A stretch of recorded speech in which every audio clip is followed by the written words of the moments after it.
before, and used, amongst other things, to test the concept that these dwellings had been constructed above pits. The sunken house nearby was created on the same assumption, although the concept is no longer supported. There is also a reasonably substantial family house providing insight regarding furnishings and living conditions of the day.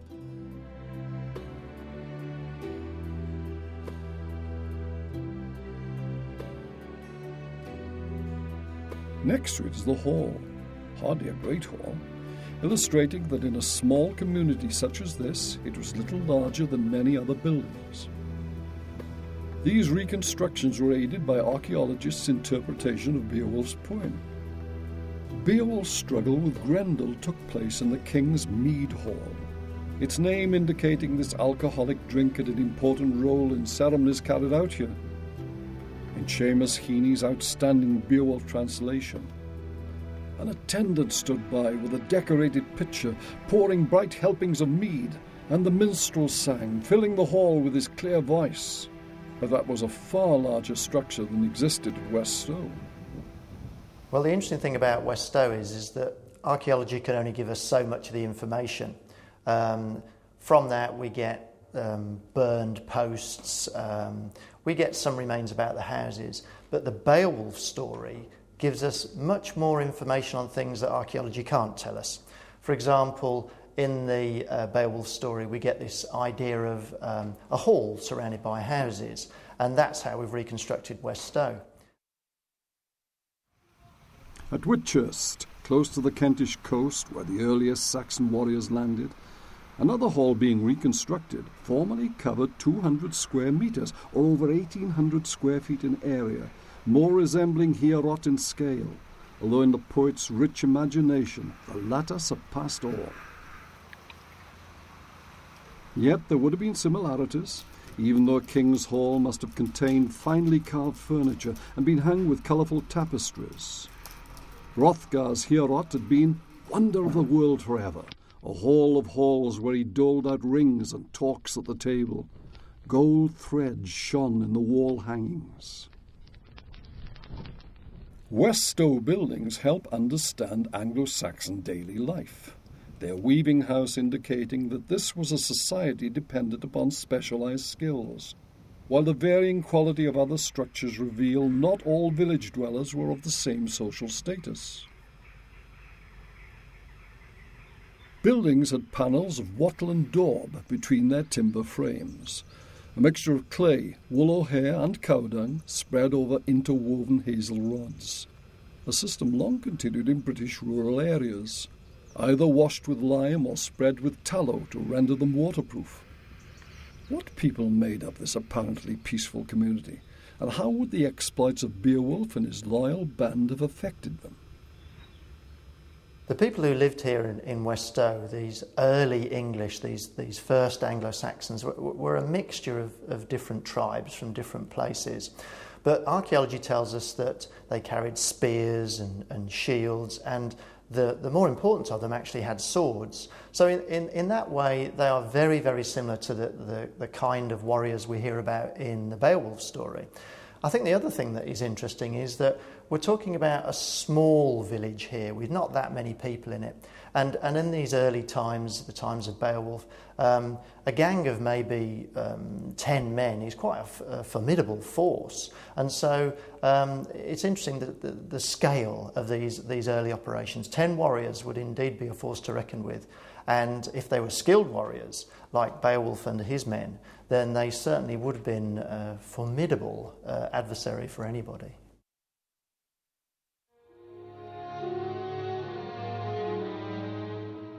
The fierce independence of the Anglo-Saxon is perhaps indicated by British Christianity's ready adoption of pagan designs and traditions.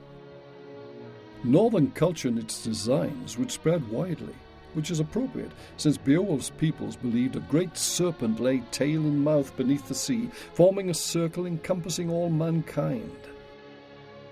From this may have developed the convoluted ribbon-like designs seen in Christian manuscript illustration, artwork, carving and jewellery, probably originating in a Nordic-influenced Ireland.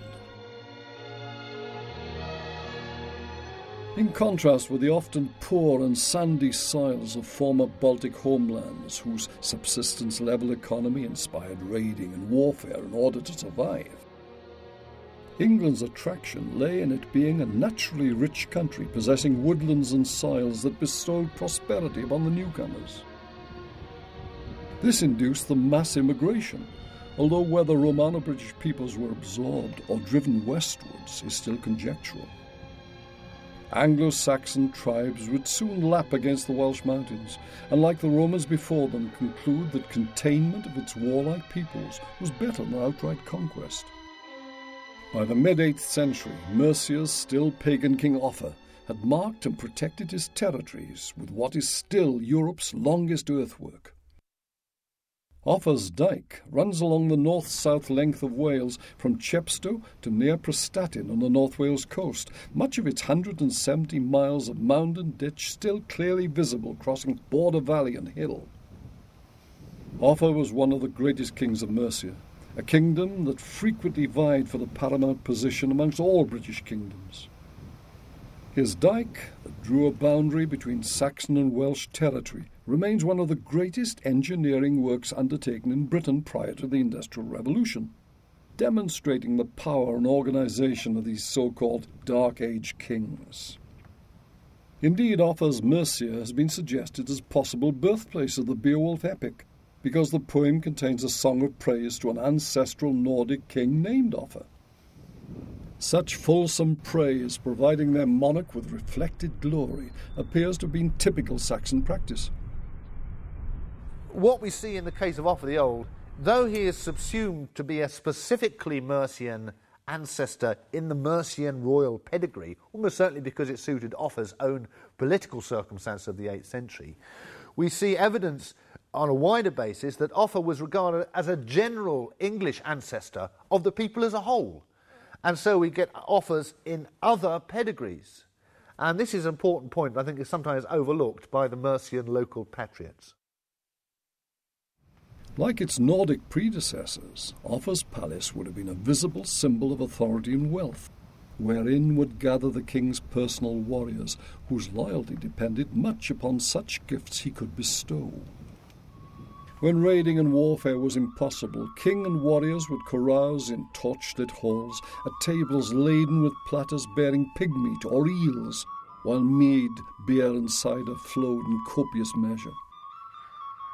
Food and drink was a required provision for service, but other gifts